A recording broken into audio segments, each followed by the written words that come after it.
तंत्र रहेगा, क्या ये देश संविधान से चलेगा, क्या यहाँ पर किसानों की, युवाओं की, महिलाओं की बात सुनी जाएगी, क्या यहाँ पर एक आदमी की तानाशाही चलेगी, क्या एक आदमी की मनमर्जी चलेगी। ये बहुत सारी चीज़ें ये चुनाव डिसाइड करेगा। नरेंद्र मोदी कहते हैं उनकी 56 इंच की छाती है, लेकिन 56 इंच की छाती के अंदर जो कलेजा है ना, वो चूहे का कलेजा है। अगर नरेंद्र मोदी के अंदर हिम्मत होती तो इस देश के मणिपुर जाते, अगर हिम्मत होती तो पूरा लद्दाख सड़कों पर था वहां जाते, अगर हिम्मत होती तो टीवी चैनल पर आकर ये नहीं कहते चीन के बारे में 20 जांबाजों की शहादत के बाद। कोई घुसा हुआ नहीं है, कांग्रेस के अंदर हिम्मत नहीं है, कांग्रेस ने शहादत दी है। और जब पूरा विश्व हमारे खिलाफ था तब इंदिरा जी ने आंख में आंख डालकर पाकिस्तान के 2 टुकड़े किए, सेना के शौर्य और पराक्रम के बल पर, और बांग्लादेश को जन्म दिया, विश्व का भूगोल बदल दिया। उस कांग्रेस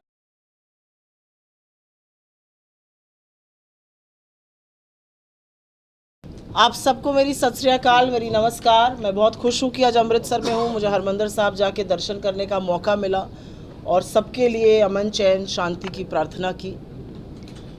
ये चुनाव बहुत ज़रूरी चुनाव है। कल मैं चंडीगढ़ में थी, मैंने ये बात कही और आपसे भी मैं ये बात कहना चाहती हूँ कि ये चुनाव तय करेगा कि क्या ये देश लोकतंत्र रहेगा, क्या ये देश संविधान से चलेगा, क्या यहाँ पर किसानों की, युवाओं की, महिलाओं की बात सुनी जाएगी, क्या यहाँ पर एक आदमी की तानाशाही चलेगी, क्या एक आदमी की मनमर्जी चलेगी। ये बहुत सारी चीज़ें ये चुनाव डिसाइड करेगा। और उसके अलावा सबसे ज़्यादा ज़रूरी चीज़ जो ये चुनाव करेगा वो ये तय करेगा कि क्या ये देश लोगों की मर्जी से चलेगा या एक आदमी के मन की बात से चलेगा। ये चुनाव तय करेगा कि संविधान जिस स्वरूप में है, ये जो हमारा संविधान है, द मोस्ट सीक्रेट डॉक्यूमेंट, हमारा सबसे पावन डॉक्यूमेंट जिससे हमारी सरकार चलती है, हमारे देश की दिशा निर्धारित होती है, ये तय करेगा कि क्या देश संविधान से चलेगा या नहीं चलेगा। सो बहुत सारी चीज़ें जो है वो ये चुनाव तय करने जा रहा है। ये चुनाव जिस सर्कमस्टेंसेस में, जिस परिवेश में लड़ा जा रहा है वो भी बहुत ज़रूरी है। ये चुनाव लड़ा जा रहा है, 10 साल प्रचंड बहुमत की एक सरकार बनी, उस सरकार से बहुत अपेक्षाएं थी, लोगों ने उनकी बातें सुनकर उनको जिताया और जीतने के बाद लोगों की एक आशा थी, एक आकांक्षा थी कि नई सरकार है, प्रचंड बहुमत की है, बहुत कुछ करेंगे। लेकिन 10 साल बाद मुझे लगता है हर वर्ग, 10 साल बाद हर वर्ग ये कह रहा है मेरा क्या हुआ। युवा कह रहा है मेरा रोजगार कहाँ है, गरीब आदमी कह रहा है मैं क्यों गरीब होता जा रहा हूँ, किसान कह रहा है भैया जो मुझसे वादे किए थे उनका क्या, महिलाएं कह रही हैं हम इतने असुरक्षित क्यों हैं, जो हाशिए पर लोग हैं वो कह रहे हैं भाई हमारी गिनती क्यों नहीं हो रही है। तो 10 साल हमने इवेंटबाजी खूब देखी, हमने बड़े बड़े इवेंट देखे, हमने खूब चकाचौंध देखी, हमने 24/7 मीडिया पर एक ही व्यक्ति की फ़ोटो देखी। और मुझे कोई गुरेज नहीं है कहने से, मैं तो आपके बीच की हूँ तो थोड़ी आपसे तीखी बात भी कर सकती हूँ। आपकी तरह 20 साल जर्नलिज्म किया मैंने।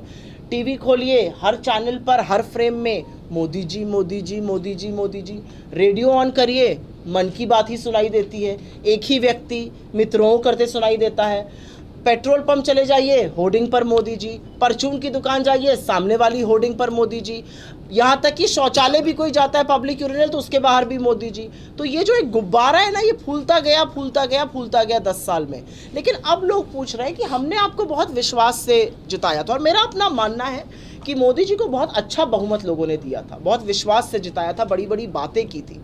लेकिन आज 10 साल बाद जब मुझे ऐसा लगा और हम सबको लगा कि 10 साल बाद प्रधानमंत्री आएंगे और 10 साल बाद प्रधानमंत्री बोलेंगे मैंने 10 साल में ये काम किया है और मुझे इस बेसिस पर आप वोट दीजिए।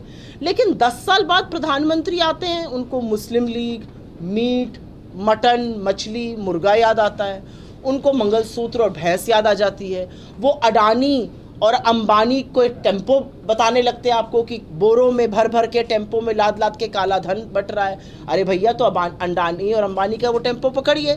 फिर अब उन्होंने एक इतना बड़ी बात कह डाली, जब सब कुछ फेल हो गया मोदी जी को लगा कोई मेरी बात ही नहीं सुन रहा है, क्योंकि जब मंगलसूत्र पर उन्होंने बोला तो इस देश की महिलाओं ने कहा कि आपकी हिम्मत कैसे हो रही है मंगलसूत्र पर बोलने की, ये दाम्पत्य का बहुत ही पवित्र रिश्ते का प्रतीक है। भैंस पर बोला तो हमने कहा भाई 55 साल हमने सरकार चलाई, हमने तो किसी की भैंस, किसी का कमरा, किसी की मंगलसूत्र नहीं लिया। फिर मोदी जी ने पैंतरा बदलकर एक ऐसी बात कही जिसको सुनकर मुझे उनकी चिंता होती है। अब मुझे मोदी जी से गुस्सा नहीं आता है, उनकी बातें जुमला नहीं लगती। अब मुझे इस देश के प्रधानमंत्री की मनोस्थिति, उनकी मानसिक स्थिति पर गहन चिंता है। इस देश का प्रधानमंत्री कहता है मैं बायोलॉजिकल ही नहीं हूँ, मैं स्वयंभू हूँ, मेरे अंदर दैवीय शक्ति है। परसों नरसों मैं एक चैनल पर देख रही थी जो यहाँ पर नहीं है, जहाँ पर मोदी जी कहते हैं मैं अविनाशी हूँ। हिंदू धर्म में अजर अमर अनंत अविनाशी सिर्फ ईश्वर को कहा गया है और मान्यता है कि पृथ्वी पर रहने वाला हर प्राणी नश्वर है। तो अपने आप को अविनाशी बुला देना, अपने आप को कहना कि मैं बायोलॉजिकल ही नहीं हूँ, अपने आप को कहना कि मैं स्वयंभू हूँ, मेरे अंदर दैवीय शक्ति है, तो भाई फिर सवाल तो पूछा जाएगा। और सवाल पूछा जाएगा कि आपकी इन दैवीय शक्तियों का क्या फ़ायदा हुआ देश को। और जब ये सवाल अभी पूछे ही जा रहे थे और मैं सवाल अभी पूछूंगी, मोदी जी ने कल एक ऐसी बात करी जो मेरे बगल में बैठी हुई महिलाएं, यहाँ पर आई हुई महिलाएं, सबको शर्मसार कर दिया। इस देश के प्रधानमंत्री ने वो किया जो आज तक किसी राजनेता ने नहीं किया था, किसी प्रधानमंत्री ने नहीं किया था।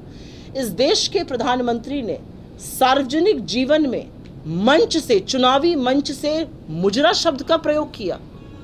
मतलब मुजरा कितना सेक्सिस्ट शब्द है, कितना आधी आबादी के खिलाफ शब्द है, कितना गंदी घिनौनी मानसिकता वाला शब्द है। ये हारी हुई बाजी की अंतिम चालें चलते हुए नरेंद्र मोदी हैं और कुछ नहीं है। मतलब आप इतने डेस्परेट हो गए, आप इतने रैटल्ड हो गए, आप इतनी आगामी हार से डर गए, आप मुजरा शब्द का प्रयोग करने लगे। और मुझे गुस्सा इस बात से भी ज़्यादा आया कि चलिए प्रधानमंत्री का मानसिक और नैतिक दिवालियापन सारा देश देख रहा है।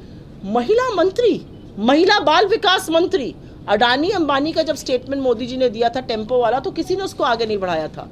लेकिन महिला मंत्री मुजरे वाली बाइट शेयर कर रही है। आपको शर्म नहीं आती है? इस देश की आधी आबादी से माफी मांगनी चाहिए मोदी जी को, और उनकी महिला मंत्री ये काम कर रही हैं। और मैं बहुत गुस्से और बहुत दुख से एक बात कहती हूँ, मुझे लगा था मीडिया टूट पड़ेगा। सुई टपक सन्नाटा, pin drop silence, not a word from main stream media on how can he get away by saying what he did. क्या राजनीति में अब इतनी गंद होगी? राजनीति में एक दूसरे के खिलाफ आप कटु शब्द बोलते हैं, तीखे प्रहार करते हैं, आलोचना करते हैं, आरोप प्रत्यारोप करते हैं, लेकिन देश का प्रधानमंत्री मंच से खड़ा होकर कह रहा है मुजरा, और एक बार नहीं कह रहा है, बार बार अपनी स्पीच में कह रहा है। So it is not even a slip of tongue.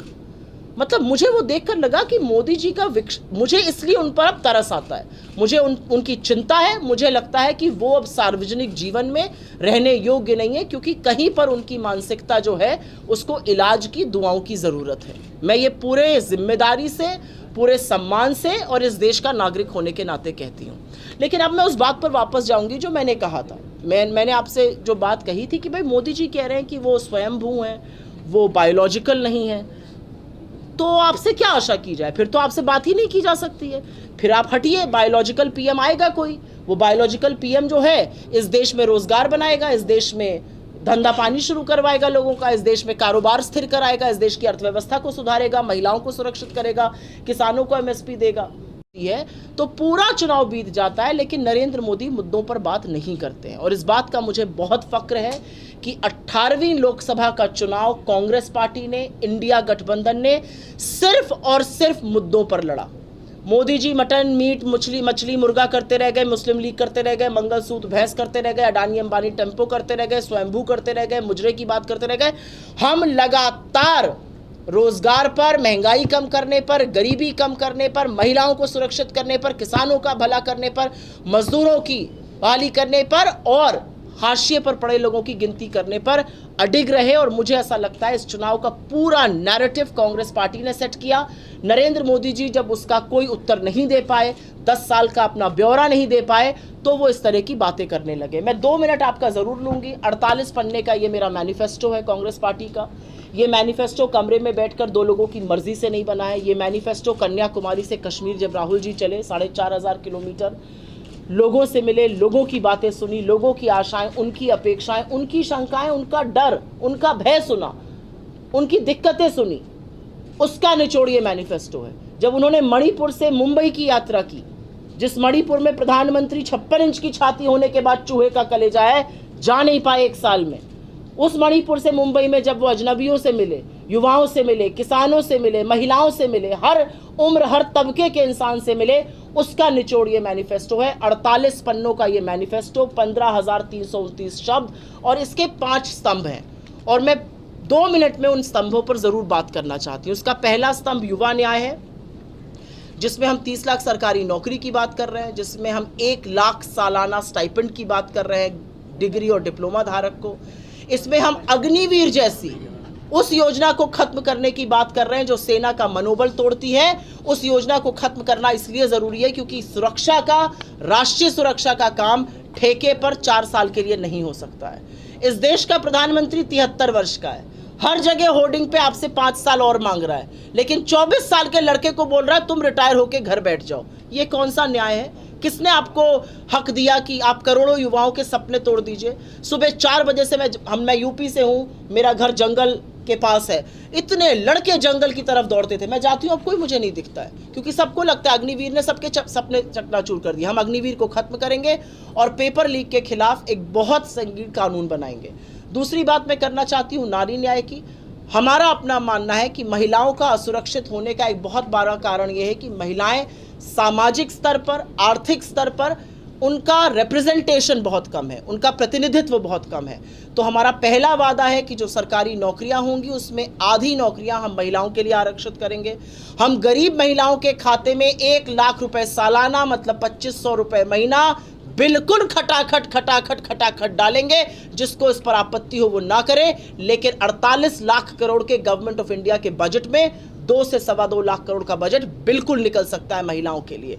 और ये सारी चीजें हम ये सोचकर कर रहे हैं, और मैं भी एमएसपी की भी बात करूंगी कि एक मुर्दा पड़ी अर्थव्यवस्था इन सब चीजों से चलने लगेगी। हर चीज का कैलकुलेशन करके, हर चीज का फिस्कल इंप्लीकेशन देखकर हमने ये किया है। तीसरी बात मैं किसानों की करूंगी, और पंजाब में हूं तो ये बात करनी और भी जरूरी है।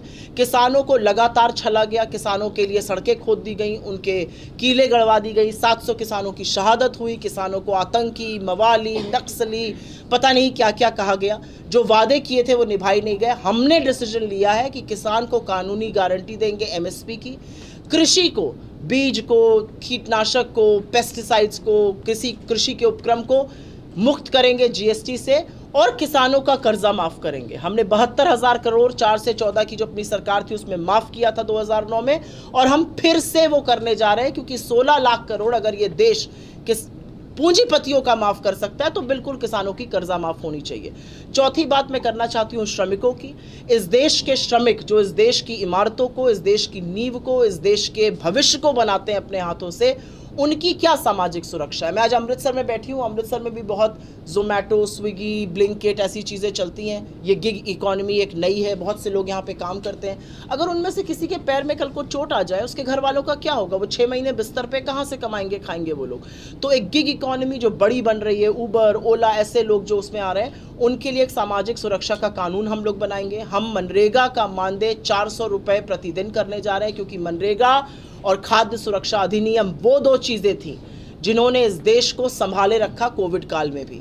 और हम 2 बहुत बड़ी चीज़ें और करने जा रहे हैं। हम इस पूरे देश के लिए 25 लाख की हेल्थ बीमा योजना लाने जा रहे हैं। जैसी राजस्थान में थी वैसी हम यहाँ पर भी चला के दिखाएंगे पूरे देश में। इसमें टेस्टिंग, डायग्नोसिस और इलाज है।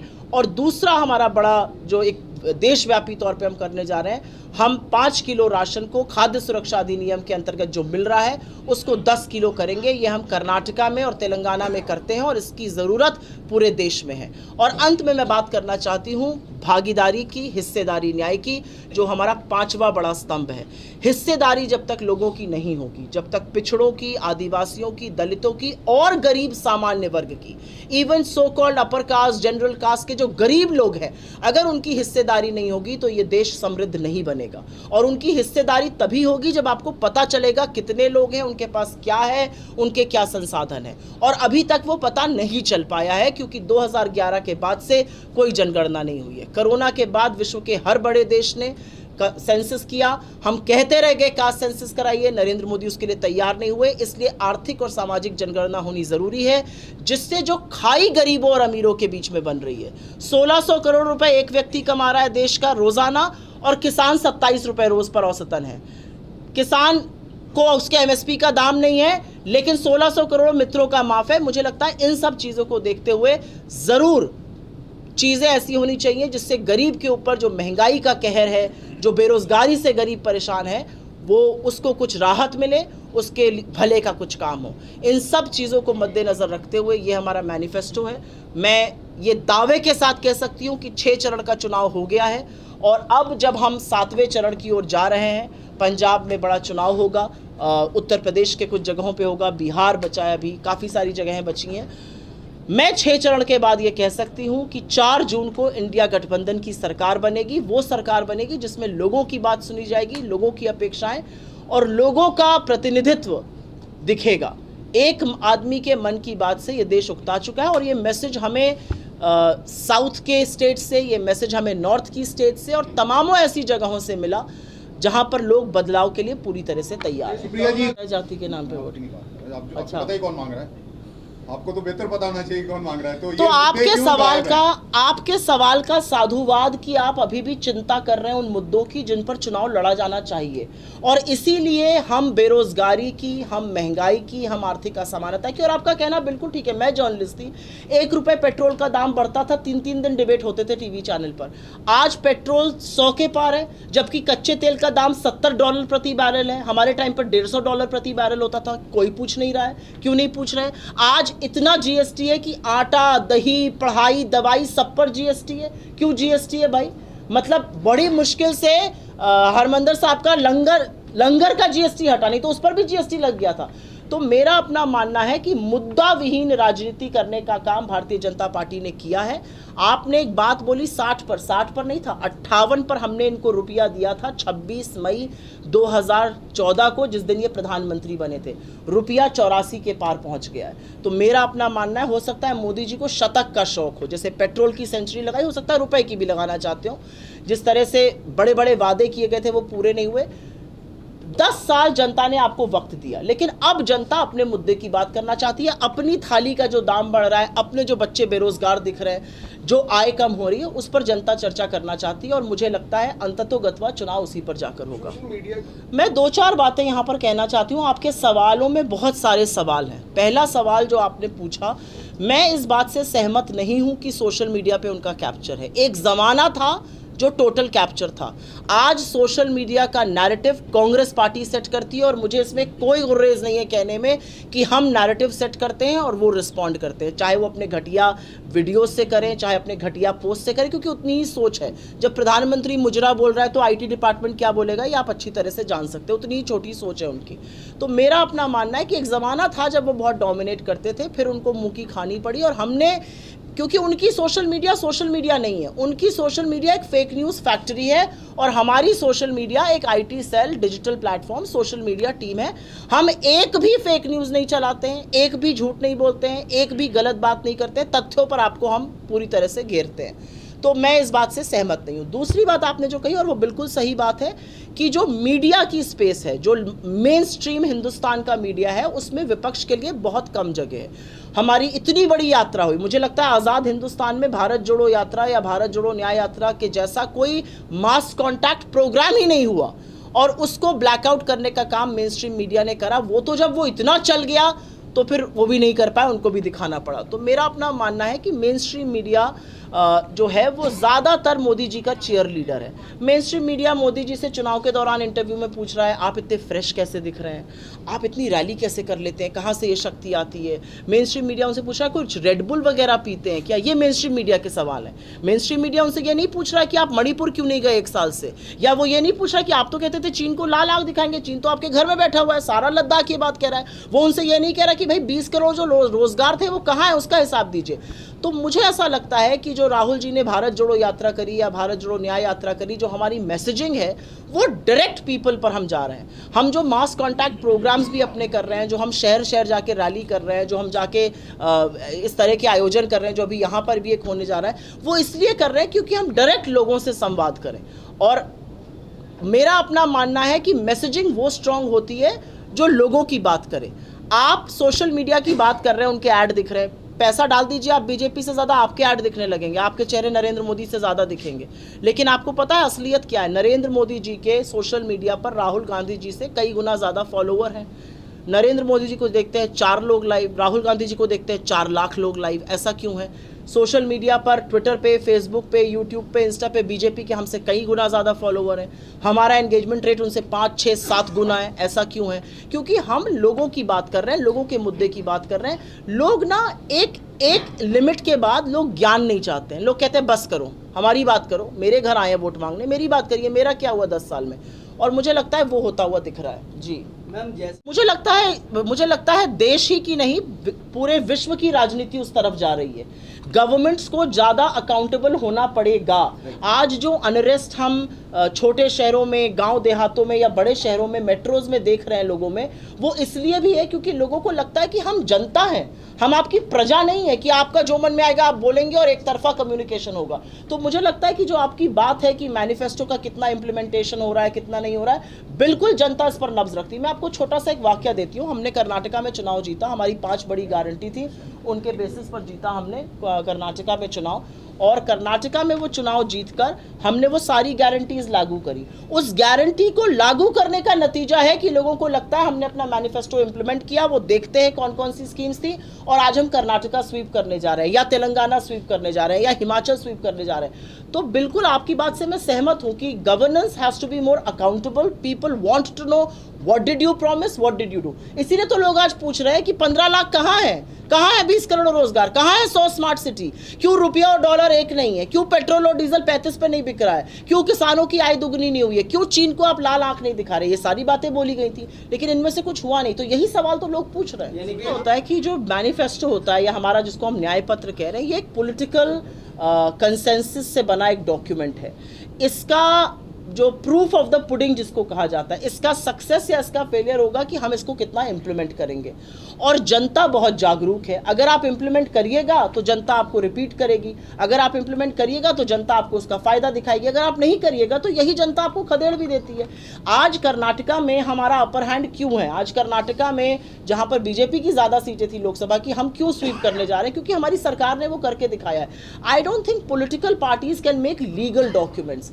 इसका मैं इस बात से सहमत हूं कि कोई एक ऐसा प्लेटफॉर्म जरूर होना चाहिए जहां पर लोग आपको फीडबैक दे सकें, जहां पर लोग आपसे सवाल पूछ सकें कि आपने ये कहा था, आपने किसके लिए, कितने लोगों के लिए इंप्लीमेंट किया। तो मैं ये बात की से बिल्कुल ये हूं कि डिजिटल जितना दुनिया हो रही है, जितना लोग ऑनलाइन आ रहे हैं, governance will have to be more accountable, there is no doubt about it. अब आप मेरा मुंह खुलवाएंगे कि 19 में उनकी सरकार क्यों बनी? आप जानते हैं मुझसे बेहतर क्यों बनी। सॉरी, औजला जी के काम देख रही थी, उनके जबरदस्त काम है। So I have no doubt in my mind कि उन्होंने बहुत काम किया है। मैं इस बात से बहुत सहमत नहीं हूँ। कल मैं चंडीगढ़ में थी, उसके पहले मैं पंजाब के कुछ और जगहों का भी मैंने दौरा किया।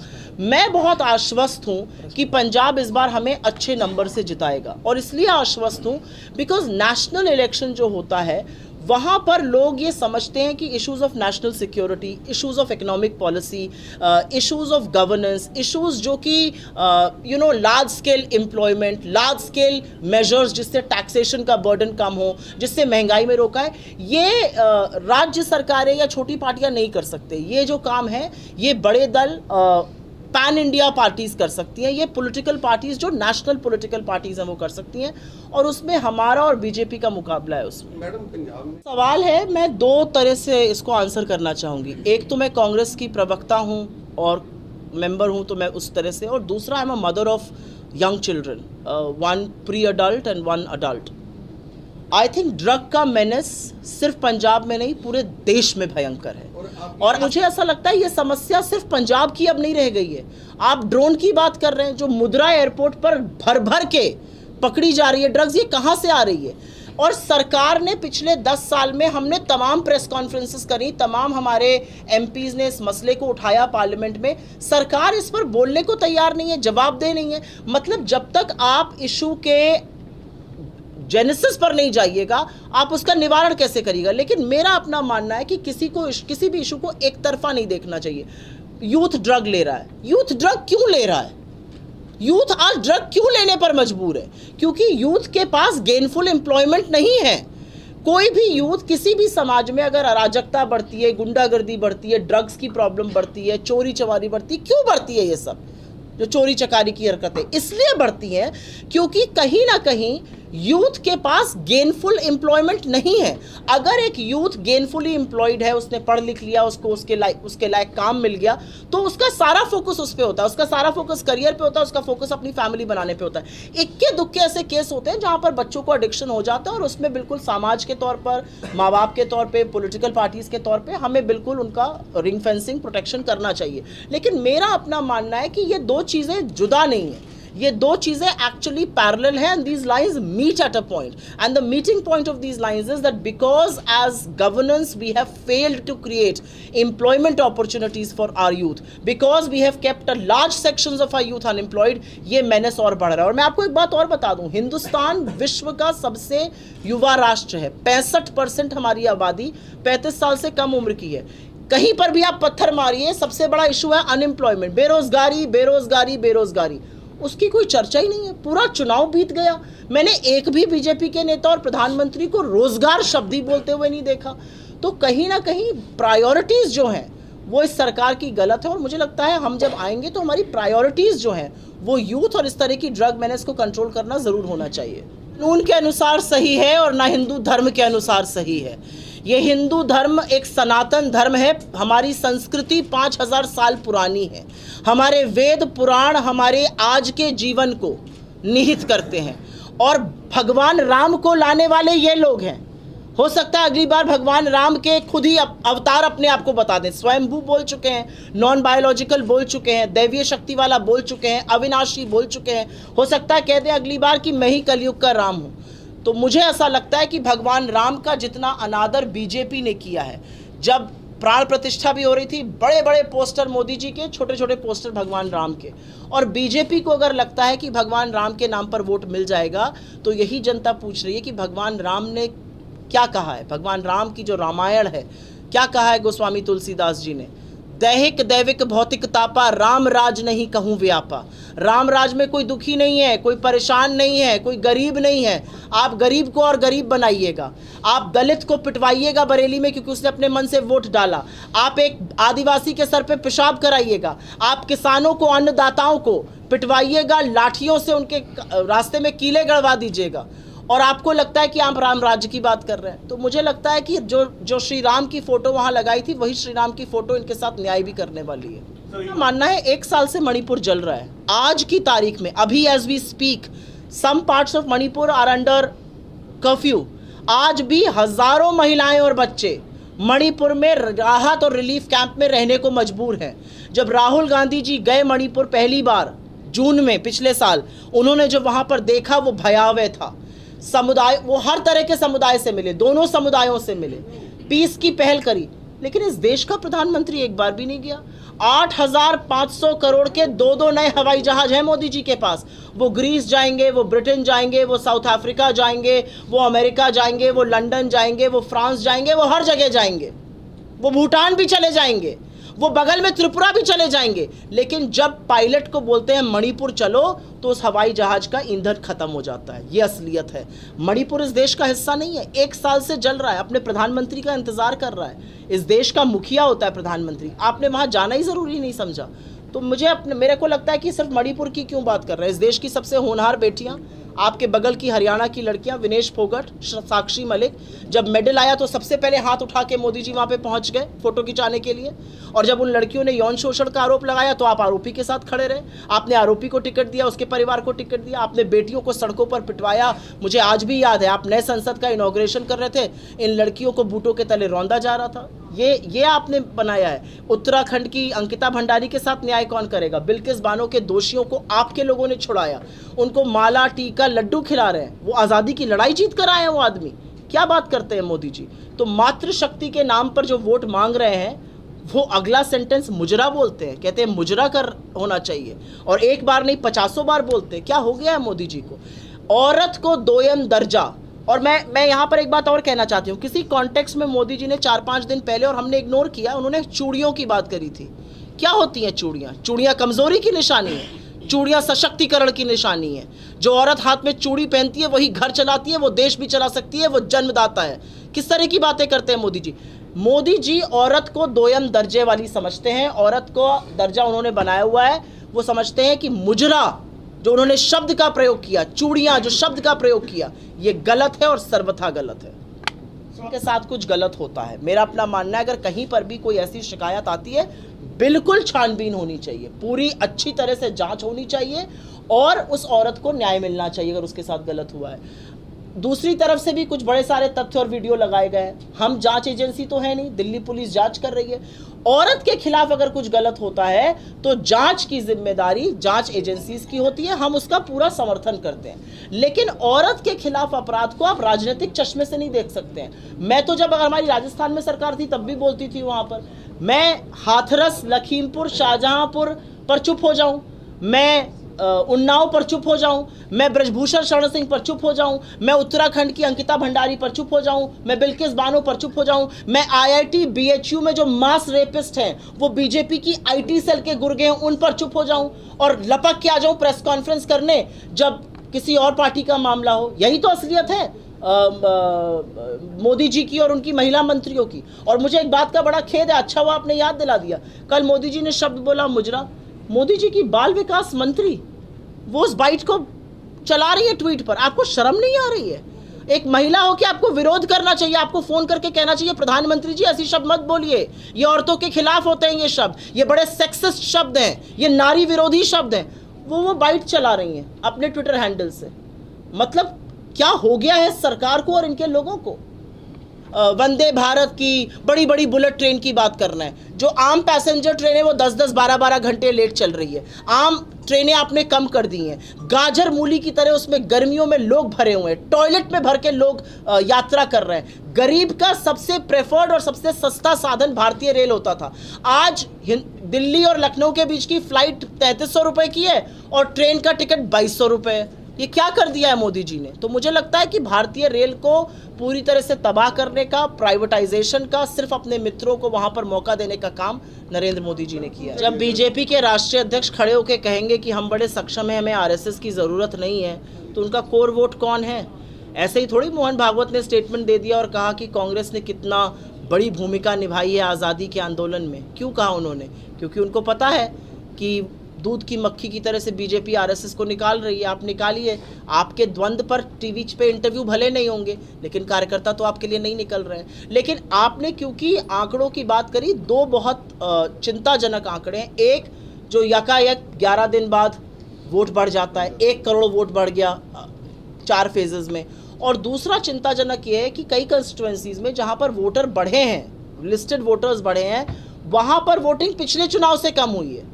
तो वोटर सप्रेशन जो हुआ है वो भी एक बहुत बड़ा प्रॉब्लम है। तमाम ऐसे इंसिडेंट्स हैं जहां पर लोग पोलिंग बूथ्स पर गए पर उनको वोट देने का वक्त नहीं दिया गया। मानना है कि बीजेपी का 4 जून को जो हश्र होगा वो आप सब देखेंगे। बीजेपी में पहले मैं अभी मेरी बात कर लूं, उन्होंने क्या कहा? वो तो दिन भर बोलते रहते हैं, वो तो मुजरा मुजरा बोल रहे हैं, उन पर क्या बोलूं मैं, छोड़िए उनकी बात को, मैं अपनी बात करूंगी। तो बीजेपी का 4 जून को क्या हश्र होगा वो आप देखिएगा, क्योंकि बीजेपी में जो सिर फुटौल है वो मीडिया भले ना दिखाए। आपको मैं शुरुआत करती हूं गुजरात से। रूपानी जी चीफ मिनिस्टर थे, पाटिल जी अध्यक्ष थे, दोनों के बीच में बातचीत नहीं थी। अमित शाह जी और योगी जी की बातचीत नहीं है। योगी जी के खिलाफ 200 विधायक धरने पर सदन में बैठकर अनशन करते हैं। नरोत्तम मिश्रा और शिवराज सिंह चौहान की बातचीत नहीं थी। गुलाब कटारिया, पुनिया जी, शेखावत जी, वसुंधरा राजे जी, कितने कैंप थे राजस्थान में मुझे पता नहीं है। और असलियत यह है कि संघ और मोदी जी के बीच में जो खींचतान चल रही है उसका नमूना जेपी नड्डा जी ने बड़ी बिल्कुल साफ तरीके से दे दिया है कि अटल जी के ज़माने में आरएसएस की ज़रूरत थी, अब हम बहुत सक्षम हैं, हमें आरएसएस की कोई ज़रूरत नहीं है। तो विनाश काले विपरीत बुद्धि, ईश्वरी बुद्धि में उनकी बैठ गया, ऐसी बातें वो कर रहे हैं और इसीलिए उनके वोटर वोट देने नहीं जा रहे हैं। बहुत साधुवाद। नरेंद्र मोदी कहते हैं उनकी 56 इंच की छाती है, लेकिन 56 इंच की छाती के अंदर जो कलेजा है ना वो चूहे का कलेजा है। अगर नरेंद्र मोदी के अंदर हिम्मत होती तो इस देश के मणिपुर जाते, अगर हिम्मत होती तो पूरा लद्दाख सड़कों पर था वहां जाते, अगर हिम्मत होती तो टीवी चैनल पर आकर ये नहीं कहते चीन के बारे में 20 जांबाजों की शहादत के बाद। कोई घुसा हुआ नहीं है, कांग्रेस के अंदर हिम्मत नहीं है, कांग्रेस ने शहादत दी है। और जब पूरा विश्व हमारे खिलाफ था तब इंदिरा जी ने आंख में आंख डालकर पाकिस्तान के 2 टुकड़े किए, सेना के शौर्य और पराक्रम के बल पर, और बांग्लादेश को जन्म दिया, विश्व का भूगोल बदल दिया। उस कांग्रेस की आप बात करते हैं जिसने एक प्रधानमंत्री को और एक पूर्व प्रधानमंत्री को इस देश पर बलिदान कर दिया, कुर्बान कर दिया। क्या बातें करते हैं मोदी जी? मणिपुर जाने की हिम्मत और हैसियत नहीं है, चले हैं हमें वीरता का पाठ पढ़ाने। उन्होंने कहा कि कैप्टन ने पंजाब हित में काम किया, और जब उन्होंने कहा पंजाब हित में काम करने से उनके रोका गया कांग्रेस सरकार राहुल गांधी की तरफ से, तो उन्होंने उनको हटा दिया। आपको लगता है कि मुझे इस बेवकूफ़ी की बात का जवाब देना चाहिए? सवाल भी तो ऐसा, बात भी तो ऐसे बोले नरेंद्र मोदी जिसका जवाब दूं मैं। ये आपको लगता है ये बात का सवाल का जवाब देने लायक बात है? उनका बेवकूफ़ी का आरोप है। मानसिक रूप से मोदी जी की मुझे बहुत चिंता है। उनको इस समय इलाज की, डॉक्टरों की और दुआओं की ज़रूरत है। धन्यवाद।